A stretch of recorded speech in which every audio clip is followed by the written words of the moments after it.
wayahe sampean ngrungokno siaran Cahaya Pagi Pro 4 RRI Surabaya. Pro 4 Suara Budaya Surabaya.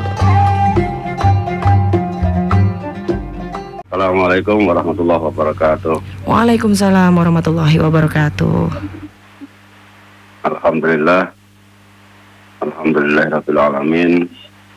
Wassalatu wassalamu ala asrofil anbiya'i wal mursalin Sayyidina wa maulana Muhammadin wa ala alihi wa sahbihi ajma'in. Saudara-saudara semuanya yang dimuliakan oleh Allah, para pendengar radio RRI Surabaya yang berbahagia, pagi ini kita akan membahas mengenai mengenal 4 madhab di dalam Islam.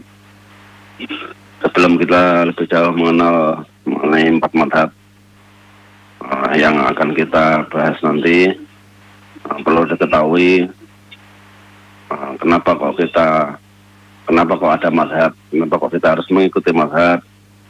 Ini perlu juga diketahui ya, bahwa adanya madhab adalah dikarenakan kita semuanya kesulitan untuk memahami dasar-dasar hukum yang ada di dalam Islam. Makanya para ulama kemudian karena pengetahuan beliau yang mungkin berbeda-beda, sehingga ada beberapa pandangan dalam menentukan hukum-hukum yang ada di dalam Islam. Mazhab sebetulnya adalah pokok pikiran atau dasar yang digunakan oleh imam mazhab dalam memecahkan masalah atau dalam mengambil keputusan hukum Islam. Munculnya mazhab ini sebagai bagian dari proses sejarah penetapan hukum Islam yang tertata rapi dari generasi mulai dari sahabat tabi'in hingga mencapai masa keemasan pada masa khilafah Khalifah Abbasiyah. Akan tetapi harus diakui bahwa mazhab telah memberikan sumbangsih pemikiran besar dalam penetapan hukum Islam. Ya, sebab-sebabnya terjadinya perbedaan pendapat ini menyebabkan tumbuhnya mazhab. Perbedaan persepsi dalam mengambil sebuah hukum Islam, utamanya dalam usul fikih, serta perbedaan penafsiran dalam menentukan hukum suatu permasalahan ini juga menjadi latar belakang tumbuhnya mazhab. Ya. Nah, bagaimana dengan pada waktu zaman Nabi Muhammad? Nah, karena pada waktu zaman Nabi Muhammad secara langsung dijawab oleh wahyu, maka di situ tidak berkembang mazhab. Ya.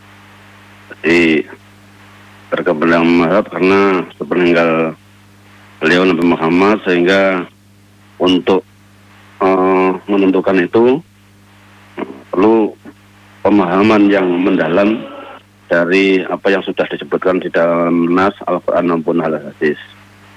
Ya, makanya para ulama ada 2 dalam mengambil hukum, ada yang berdasarkan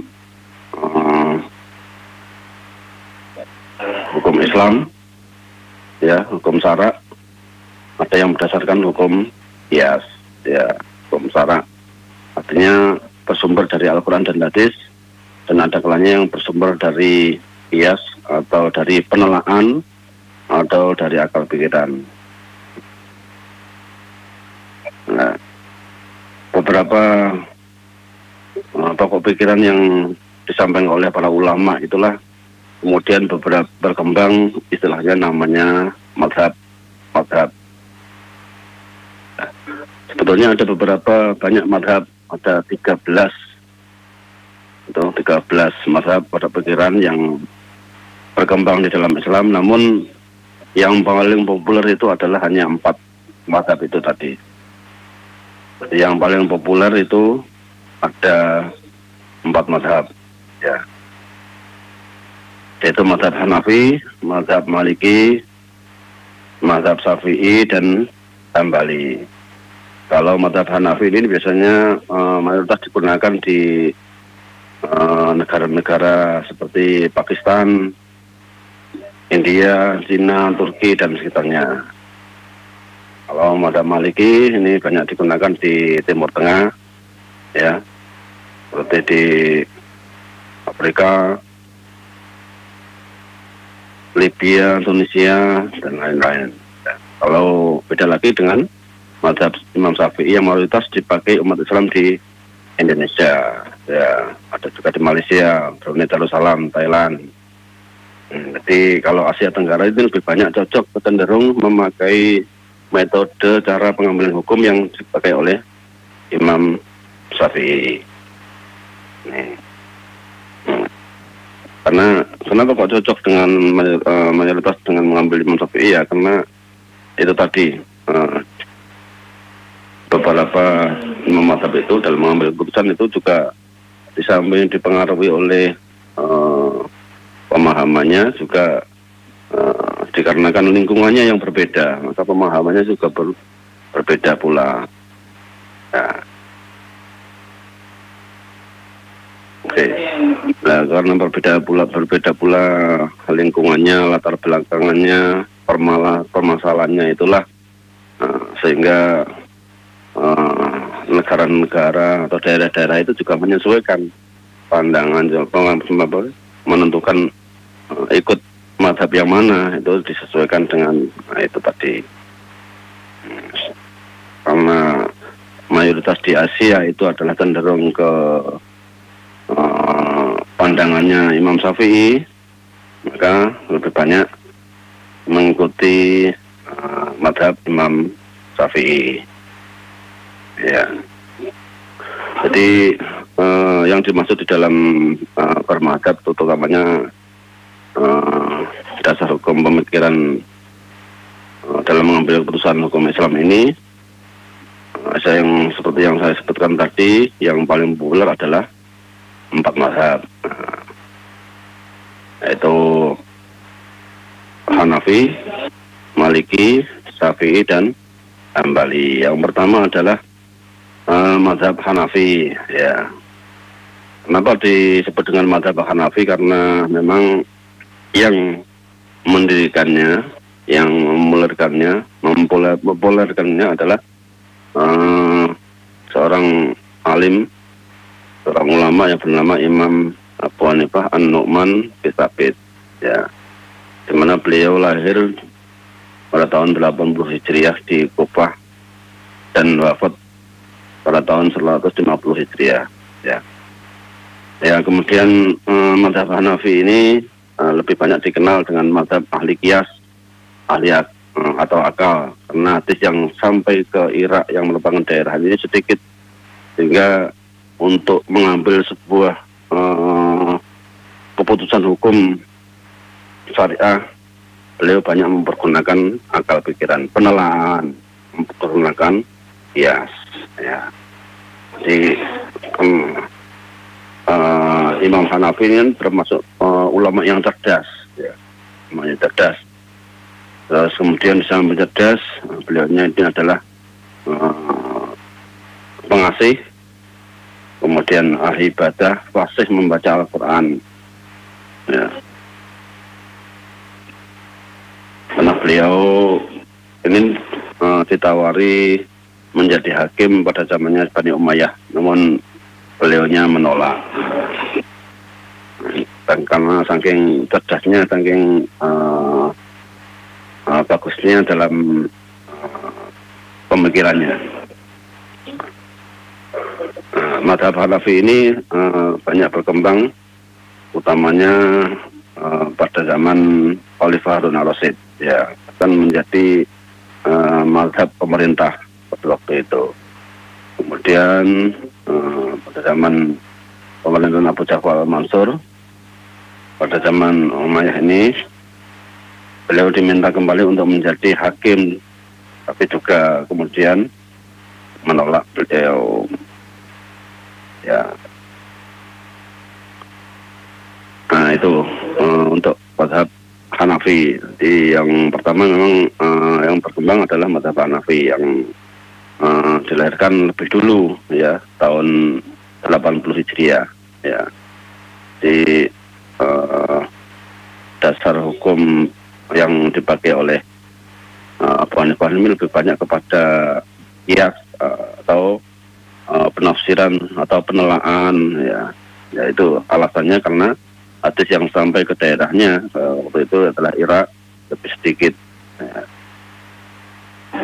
Kemudian ada mazhab Maliki. Jadi mazhab Maliki ini kenapa disebut mazhab Maliki, karena seperti juga dengan adanya mazhab Hanafi tadi, pendirinya mazhab Maliki adalah seorang ulama yang alim yang bernama Imam Maliki ya, makanya disebut mazhab Maliki. Dan nama lengkapnya Imam Maliki Ibnu Anas Al-Asbahi ya. Jadi Imam Maliki ini dilahirkan di Madinah tahun 93 Hijriah dan wafat tahun 179 Hijriah ya. Beda dengan Imam Abu Hanifah tadi, Imam Maliki ini adalah seorang ahli hadis ya di Madinah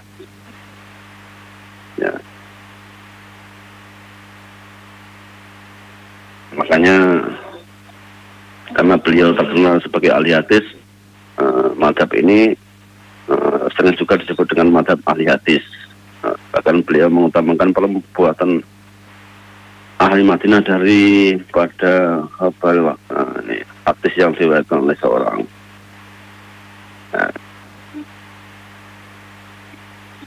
Jadi lebih didirikan pada dasar hukum syariah, yaitu Al-Quran dan hadis. Lahir beliau karena di Madinah, yaitu berkembangnya juga di Madinah, kemudian berkembang lagi di negara yang lain, utamanya di Maroko, ya, berkembang besar mazhab Maliki ini, ya. Ya karena beliau ini juga pernah hidup di zamannya Rasulullah, di ketaatan, kecintaan beliau ini kepada Rasulullah sangat luar biasa. Ya, sampai-sampai ketaatan beliau, meskipun Rasulullah SAW ini sudah meninggal, namun ketika melewati kota Madinah ini, ketika naik unta, sampai-sampai beliau ini turun tidak mau menaiki saking karena menghormati makam Rasulullah. Kemudian mazhab yang ketiga adalah mazhab Syafi'i, ya, dinamakan mazhab Syafi'i karena pembawanya juga bernama Syafi'i, yang nama lengkapnya adalah Imam Muhammad bin Idris As-Syafi'i. Nah, beliau ini dilahirkan di Ruzah. Nah, jadi beberapa imam mazhab ini berlainan tempat lahirnya, bahkan latar belakang kehidupannya ini juga lain, makanya mempengaruhi cara pengambilan hukumnya. Jadi yang dimaksud dengan mazhab yang empat ini adalah terutama di dalam ilmu fikih, ya, dalam ilmu fikih, di mana kita mempunyai ada beberapa tata cara yang peribadatan yang harus dikerjakan. Di samping tata cara beribadah yang harus kita kerjakan, kita pun juga harus melakukan aktivitas selain peribadatan itu yang kadang-kala ada banyak permasalahan-permasalahan yang terjadi. Lah disitulah kemudian para ulama ini membantu kita untuk mencari solusi dari permasalahan mengenai bagaimana kita melakukan tata cara beribadah itu ataupun tata cara kita dalam kehidupan sehari-hari ini. Nah, kembali lagi kepada mazhab Imam Syafi'i yang digagas oleh seorang ulama yang bernama Imam Muhammad bin Idris ini. Ini Imam Syafi'i ini termasuk muridnya Imam Malik ya. Beliau pernah belajar kepada Imam Malik. Kemudian beliau pergi ke Irak dan belajar dari ulama-ulama Irak yang dikenal sebagai mazhabul qiyas ya. Jadi kalau kepada Imam Malik lebih banyak belajar mengenai ilmu hadis ya. Kemudian beliau belajar pula di Irak yang mana lebih banyak qiyas ini. Jadi kalau Irak tadi kan saya sebutkan tadi adalah latar belakang dari Imam Hanafi yang lebih banyak mengambil jalan sumber qiyas, sumber penelaan melalui akal ini. Makanya beda dengan mungkin gurunya. Kalau gurunya Imam Maliki ini yang lebih cenderung pada fokus kepada ilmu hadis, maka mazhab Syafi'i ini justru memadukan keduanya. Jadi Imam Syafi'i ini memadukan keduanya, sampai memakai hadis juga memakai ra'yu atau akal atau qiyas ya. Karena beliau belajar kepada keduanya itu tadi ya. Makanya beliau berikhtiar menyatukan mazhab itu dengan mazhab hadis dan mazhab qiyas ya. Jadi kalau mazhab Syafi'i ini memadukan keduanya, jadi lebih enak tidak memilih salah satu, mengambil keduanya. Kalau misalnya dari pemahaman hadis ini masih belum menemukan hukumnya, maka perlu adanya qiyas untuk menentukan hukumnya. Itulah yang jadi keistimewaan Imam Syafi'i ya. Bahkan makanya seperti di Indonesia ini lebih cenderung ke Imam Syafi'i karena satu, masyarakat kadang-kadang banyak yang untuk melakukan sesuatu ini perlu yang sesuai dengan akal ya, yang masuk akal, kadang-kadang seperti itu. Hanya mazhab Imam Syafi'i ini lebih populer di Asia, utamanya di Indonesia. Ya. Terus kemudian di antara kelebihan Imam Syafi'i selain mampu memadukan antara pemikiran Hanafi dan Maliki ini adalah kelebihan beliau adalah beliau sudah hafal Al-Quran ini sejak umur 7 tahun. Ya. Jadi sejak umur 7 tahun ini Imam Syafi'i ini sudah hafal Al-Quran. Ya. Masya Allah. Jadi memang benar-benar dilahirkan oleh orang tua yang hebat ya. Atau orang tuanya inilah ya, ini menjadikan Imam Syafi'i ini sudah hafal Al-Qurannya sejak umur 7 tahun ya.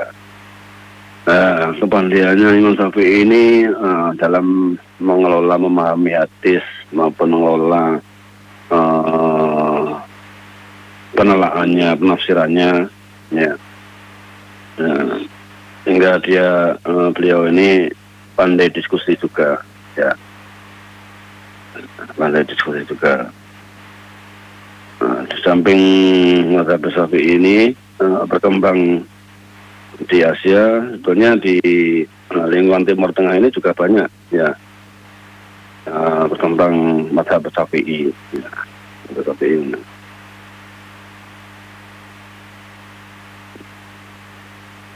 Jadi berkembang awalnya ini adalah di Mesir dalam mazhab Syafi'i. Terus kemudian yang keempat, mazhab yang populer ya dari beberapa mazhab ini adalah mazhab Hambali. Sama dengan sebelumnya dinamakan mazhab Hambali ini karena memang pembawanya, pendirinya ini adalah Imam Ahmad bin Hambal. Makanya disebut dengan mazhab Hambali ya. Beliaunya ini lahir di Baghdad, Irak ya, Irak, sama dengan Imam Hanafi tadi, dan wafat tahun 28 dia. Imam Hambali ini juga merupakan muridnya Imam Syafi'i, ya. Bahkan Imam Hambali ini termasuk muridnya yang paling istimewa, ya. Bahkan sang istimewanya ini selalu mendampingi Imam Syafi'i kemanapun saja Imam Syafi'i pergi, ya. Bahkan tidak pernah lepas dari Imam Syafi'i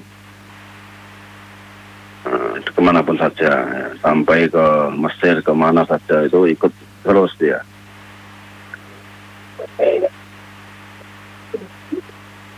Ini kelebihannya Imam Hambali, ya. Di pandangan-pandangan beliau ini juga banyak, ya, yang diambil dari para gurunya, ya, karena gurunya adalah Imam Syafi'i. Imam Syafi'i mengambil dari gurunya lagi, yaitu Imam Hanafi dan Imam Maliki, ya.